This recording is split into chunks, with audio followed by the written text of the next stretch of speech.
Before we dive in, a quick disclaimer. Although we're therapists, this podcast is not therapy and does not replace working with your own therapist. Everything shared here is for general education and conversation only. Welcome back to Twoanxiousgirls. Girls. I'm Dabi. And I'm Christina. And we're two therapists who spend 40 hours a week helping others navigate their lives and the other 128 hours wondering we're doing ours entirely wrong. How are you, madam? How was your weekend? Your big weekend? It was good. I know I shared last time that, did I share last time that I was getting a massage? Yeah, right? Yeah. Yeah. So I got it yesterday and I'm feeling exhausted because it was very deep and I'm just tired today. I commend you for getting a deep tissue massage. I cannot even say it because it's something that I don't want to ever get. Yeah, it was enjoyable in the moment, but now my body is drained. My eyes are puffy, but the weekend was good.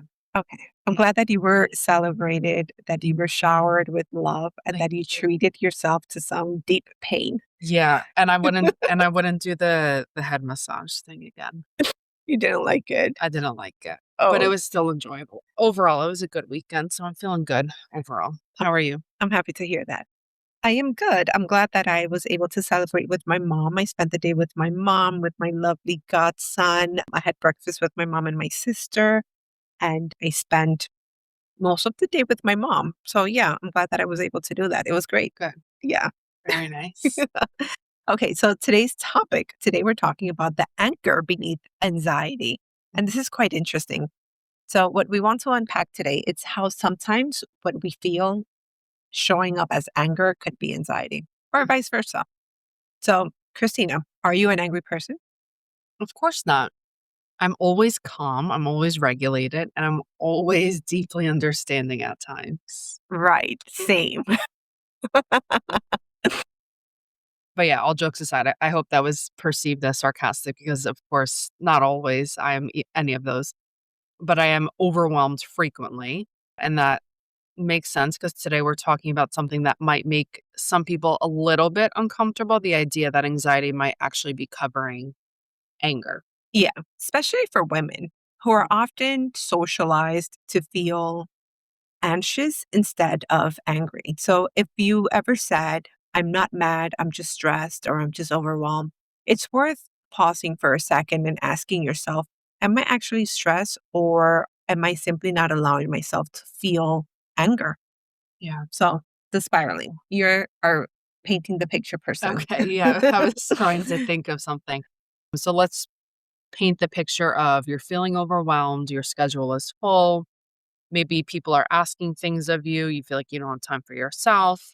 You feel a little bit anxious, probably irritable, but you constantly just tell yourself, I have to get through this, forget how I'm feeling, just get through this, get through this. Meanwhile, you might be saying yes to things that you don't actually want to do. You're accommodating other people before yourself, adjusting, being flexible.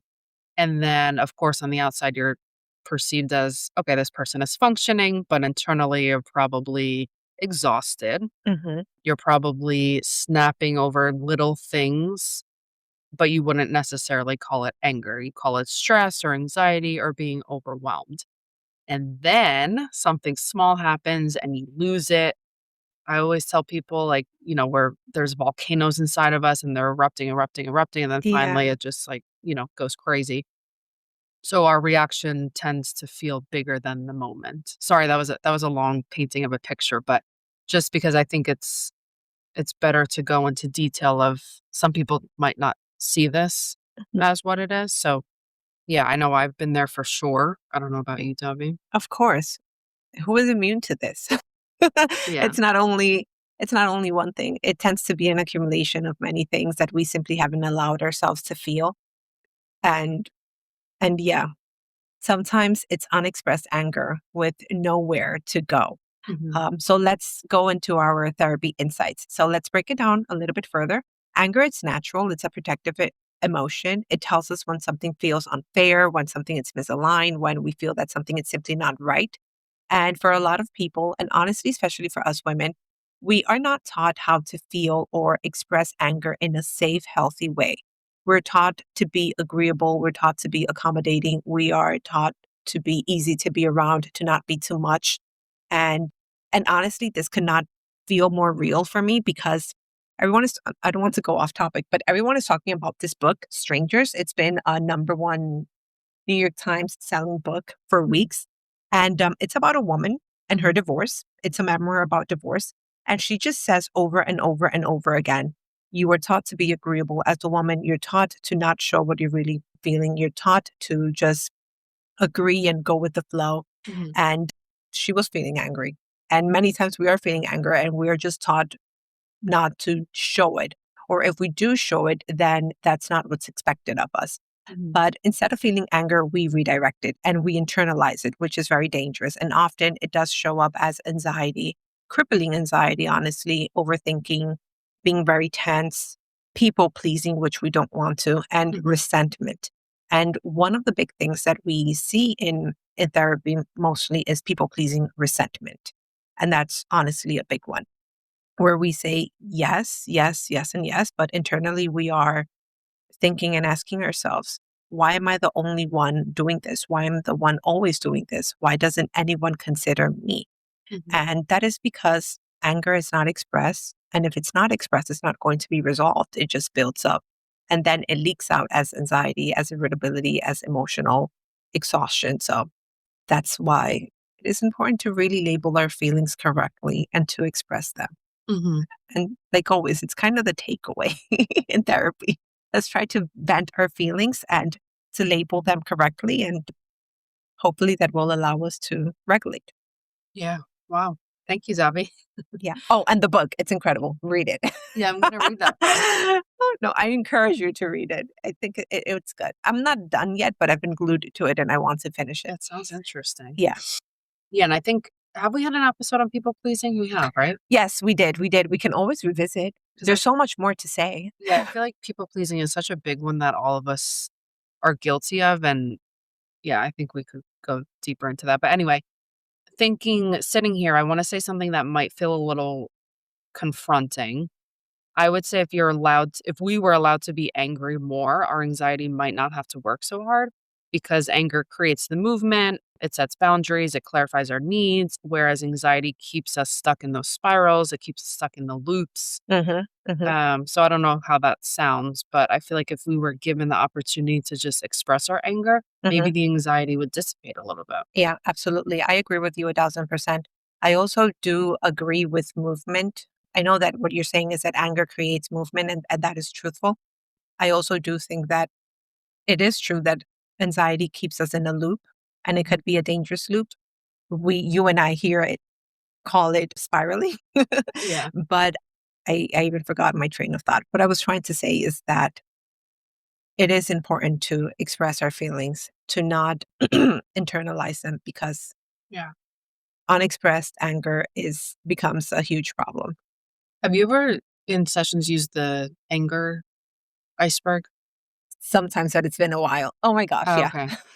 I love that also just to paint the picture, Yeah. imagining like an iceberg from the Mhm, Titanic, like what we see on top is the anger, but below is a lot of different emotions. mhm, And I feel like we're taught, I don't know if also on a deeper level, if we're able to identify the anger and what it could be under that, mhm. I think that would also help with anxiety too. Yeah, absolutely. And expressing anger does not mean yelling or blowing up.